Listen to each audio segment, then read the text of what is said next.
mettre en transformation la supply chain est aujourd'hui un énorme défi. Un défi, premièrement, qui est de grande urgence, parce que la transformation doit être mise en place le plus rapidement possible. On a aujourd'hui une transformation majeure des comportements d'achat, majeure des sourcings. Transformer la supply chain, c'est remettre en agilité l'entreprise. Mettre en agilité uniquement la supply chain, ce n'est pas possible si l'entreprise ne l'est pas en totalité. Donc oui, c'est un défi important. Non seulement important, mais urgent.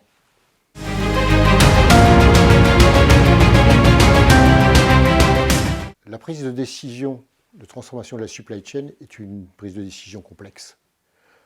La raison est qu'elle nécessite de mettre de l'agilité, de transformer et de mettre l'agilité au sein de la supply chain. Et qui dit au sein de la supply chain dit l'agilité au sein de l'entreprise. Donc la nécessité inévitablement, dans un contexte d'urgence, de trouver un consensus pour pouvoir faire fonctionner l'ensemble des processus opérationnels de l'entreprise de manière cohérente.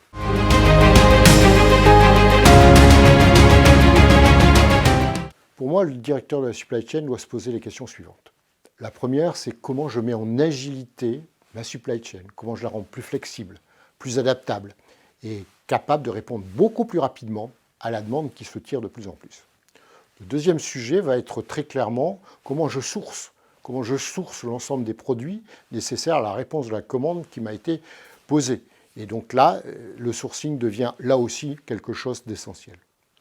Le troisième sujet pour moi, c'est le sujet du stock. Le stock est un coût, mais c'est parfois une nécessité. Donc comment en fait je mets en place quelque chose qui va me permettre de tirer le stock, véritablement de le diminuer et de garder cette fluidité d'alimentation de la chaîne.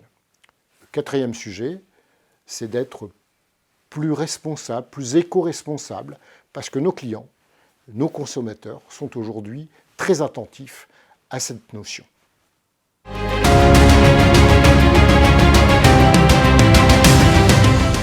Pour moi, il y a 3 paramètres majeurs à prendre en compte. Le premier, c'est l'humain. Nous sommes face à une transformation, donc des modifications de culture, des modifications d'habitudes, mais aussi des besoins de compétences nouvelles. Le deuxième, qui est pour moi essentiel, c'est le système d'information.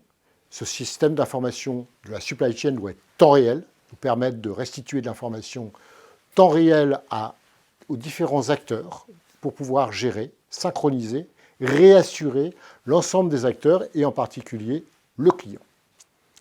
Le troisième point, c'est avoir une organisation beaucoup plus flexible, capable de s'adapter beaucoup plus rapidement à de nouveaux process, voire à un processus d'amélioration continue.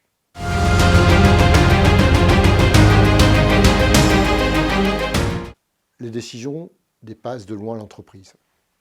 Faire de la supply chain, c'est faire de l'international. Et donc d'être confronté aux politiques d'échange international. C'est aussi être confronté aux modifications des normes et des politiques douanières. Mais aussi gérer les modifications de normes et de standards gouvernementaux, et pour nous Européens, grandes modifications qui sont en train d'arriver sur beaucoup de sujets. Et pour moi, l'essentiel aussi, c'est de prendre en compte les nouvelles règles qui sont édictées par nos consommateurs, édictées par les acheteurs en entreprise, qui attendent plus de local et plus de responsables.